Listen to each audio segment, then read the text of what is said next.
welcome to the Deep Dive. We're your shortcut to, well, really understanding what's going on in tech and gadgets. Yeah, there's so much happening. Exactly. So we've gone through, a whole stack of recent tech news, updates, research, basically distilling it all down for you. Right, getting to the stuff that actually matters. The important bits, the surprising stuff, and what's genuinely relevant. I mean, the sheer amount of change right now is, wow. Okay, let's unpack this. And our goal here isn't just throwing facts at you. It's about connecting the dots, helping you see the bigger picture, the implications of all these rapid changes. We'll look at consumer tech, leaks, launches. Yeah, the usual suspects. But also the huge shifts in AI. Some really futuristic stuff, and even a few quirky details you might have missed. Yeah. What's fascinating, I think, is just how fast everything is reshaping our world. Absolutely. So let's dive straight into consumer tech then. First up, Samsung and their foldables. Ah, yes, the pre-event trauma. Right. There was that massive leak before the Galaxy Unpacked event. Just spoiled everything, details, pictures, the lot. We saw the Z Fold 7 was going to be incredibly thin, like 4.2 millimeters unfolded. Which is wild. And the Z Flip 7, also super thin at 6.5 millimeters. But the weird thing, or interesting thing, was the leaked marketing stuff didn't show an S Pen for the Fold 7. Yeah, that got people talking. It really did. It feels like these leaks are almost part of the plan now, Builds anticipation. It's true. The hype cycle definitely includes leaks now. Yeah. But Samsung still managed a surprise or two. Oh, yeah. They didn't just launch 2 foldables. They launched 3. And one of them is a cheaper model. Cheaper? How cheap? Under $1,000. Yeah. Which is, a big step for foldables. Wow. Okay. Yeah. That is interesting. And the leaks also mentioned the watches, right? New Galaxy watches. Yep. Upgraded storage, better displays, bigger batteries. Those came through too.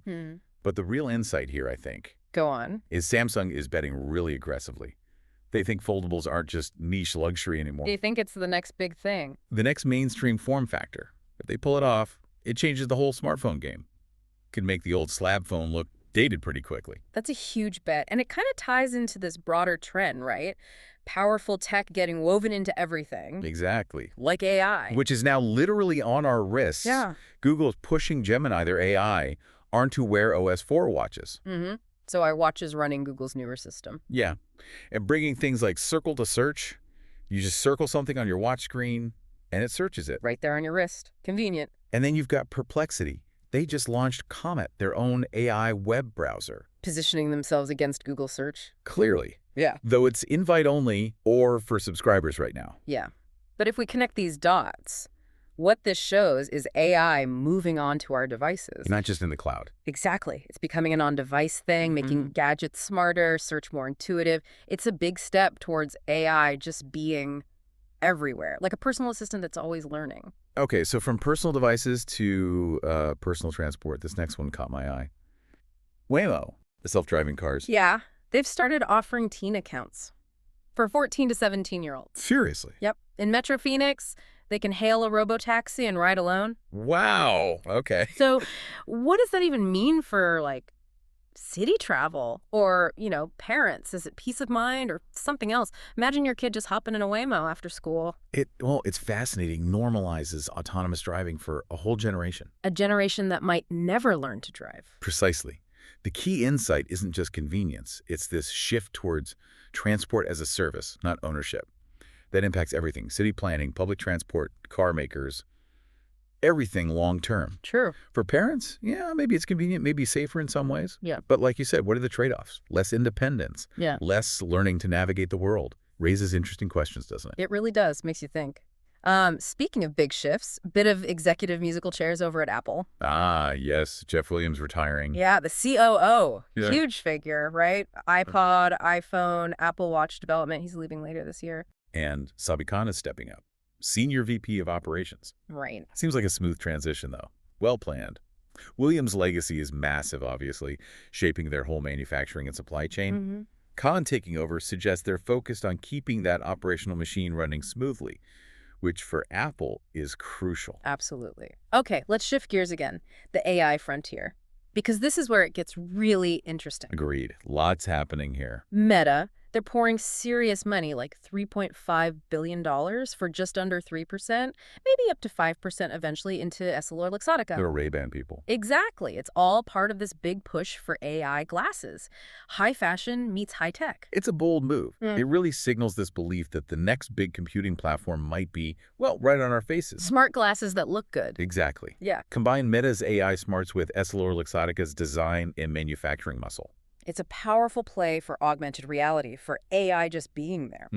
The strategy seems to be using fashion as the Trojan horse. If people want to wear the glasses anyway, then the AI just slots right in. Precisely. It's a long game, making AI sort of invisible but always present. Strategic. And speaking of long games and big money, this whole AI boom is showing us what's truly valuable, isn't it? Scarcity. You mean talent scarcity? Yeah, the AI talent. It's a full-blown gold rush for the top minds. It really is. Yeah. And the profound insight here, I think, is that even as AI promises abundance, the real bottleneck, the real value, is human genius, especially top AI researchers. Right. Because the work is similar at the top places. The best people go where the pay is highest or the mission is most compelling. Look at OpenAI, reportedly poaching top engineers from Tesla, xAI, Meta. Wow. And you see it in the market, too. The world's biggest GPU maker, now the world's most valuable public company, $4 trillion. Just incredible. All driven by AI demand. Mostly. So this raises a big question. What does this talent scarcity mean for innovation outside the giants? How does it reshape company values long term? My guess, more big acquisitions, where they're buying the team, not just the tech, and startups. They'll need something truly unique to compete for that talent. What's your read on that for maybe a mid-sized company? That's a tough one.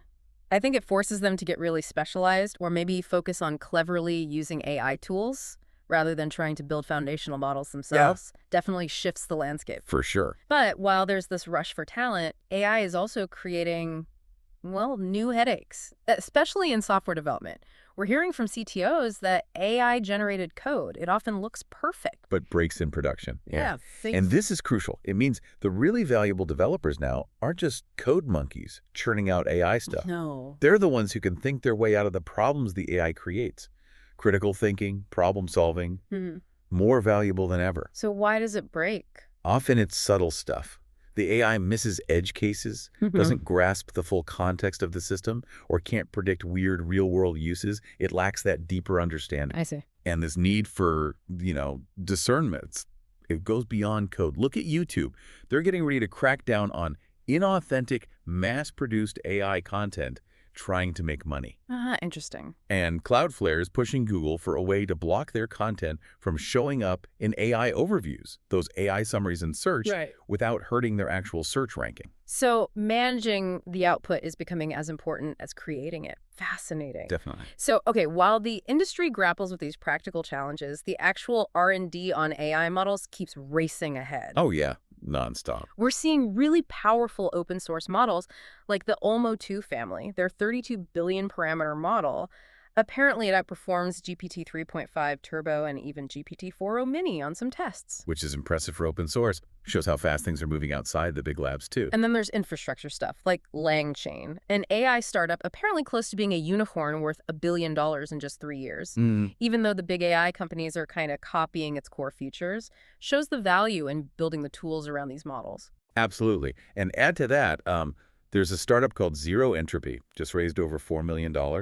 They're tackling the retrieval problem for LLMs. Which is basically how AI models accurately pull in and use outside information instead of just making stuff up or hallucinating. Accuracy is key. Right. And another one, Memro. It's an open source memory layer for AI agents. Memory layer. Yeah, lets them remember past interactions, personalize responses over the long term, and actually cuts down on token cost, the cost of processing info. All steps towards smarter, cheaper, more personal AI. It's just relentless innovation. And the ways people are using this stuff, increasingly surprising, sometimes controversial. Like the AI lawyers. Get this. A Harvard law grad fed his Supreme Court case briefs to Claude 4 Opus, one of the big AI models. Okay. And it apparently delivered an outstanding oral argument.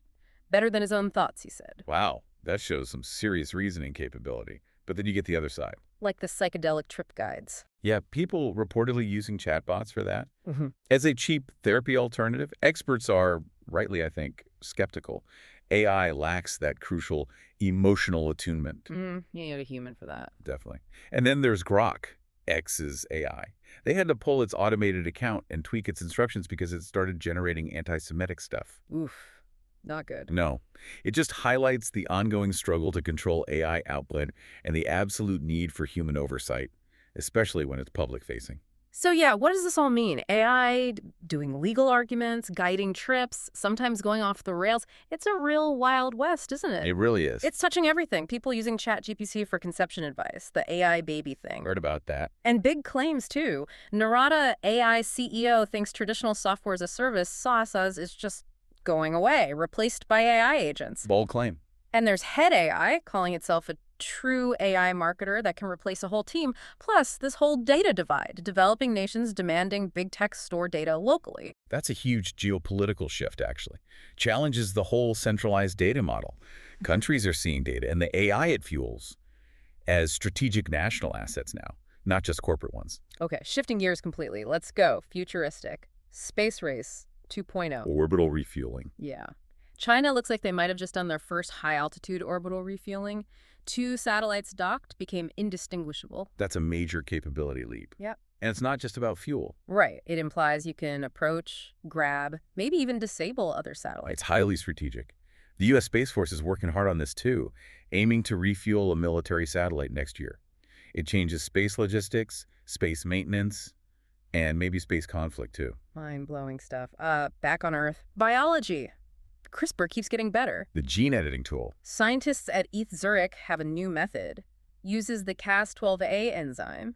Allows them to tweak dozens of genes at the same time. Simultaneously, that's the leap. Before it was one gene, maybe a few.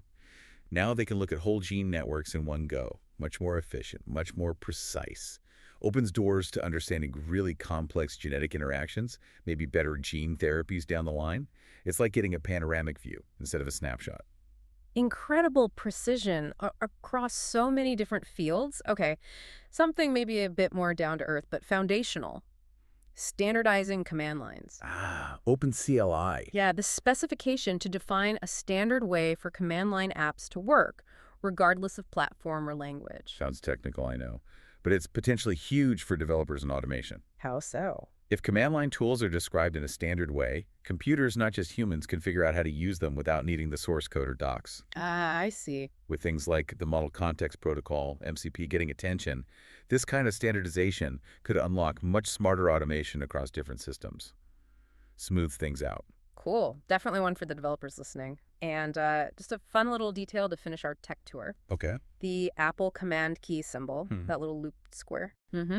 Turns out it comes from a Swedish road sign. In Nordic countries, it means tourist site or place of interest. No way. That's brilliant. Isn't it? Just shows where design ideas pop up from. Unexpected places. It really does. A nice little nod to global design thinking. Embedded right there. Love that. And finally, just a quick but really important heads up about staying safe online, SIM swapping. Oh, yeah. Definitely need to mention this. It's a serious threat. Hackers basically trick your phone company into moving your phone number onto their phone or SIM card. And once they have your number, They get your security texts, right? Your two-factor codes. And then they can get into your bank accounts, social media, crypto wallets. I actually know someone who nearly lost a load of crypto this last year. It's scary stuff. it absolutely is. It exploits a key vulnerability. But the good news is it's relatively easy to protect yourself. Okay, how? Use stronger multi-factor authentication. Don't rely only on SMS texts. Use authenticator apps or, even better, physical security keys. Right. Takes SMS out of the equation. Exactly. Just understanding the threat and taking those proactive steps makes a huge difference. Good advice. Okay, and that, I think, wraps up another pretty packed deep dive. We covered a lot of ground. Yeah, from Samsung's foldables, AI on your wrist, robo-taxes for teens, The AI talent wars, gene editing, space refueling. all the way to Swedish road signs. It's been a whirlwind looking at the breakthroughs, the challenges, the just plain weird stuff shaping tech. And our hope, as always, is to give you these insights in a way that helps you stay genuinely informed without getting totally overwhelmed by it all. So think about all this AI stuff we talked about. It's getting woven into everything, performing complex tasks, even creative ones. It makes you wonder. Yeah. As AI gets better and better, what unique human skills become the most valuable? Beyond just being good at checking AI's work, I mean. What skills should you maybe focus on cultivating as we head into the next decade? How do we adapt? That's a lot to chew on, right? Definitely something to think about. We hope you keep exploring these topics. Stay curious. Thanks so much for joining us on this deep dive.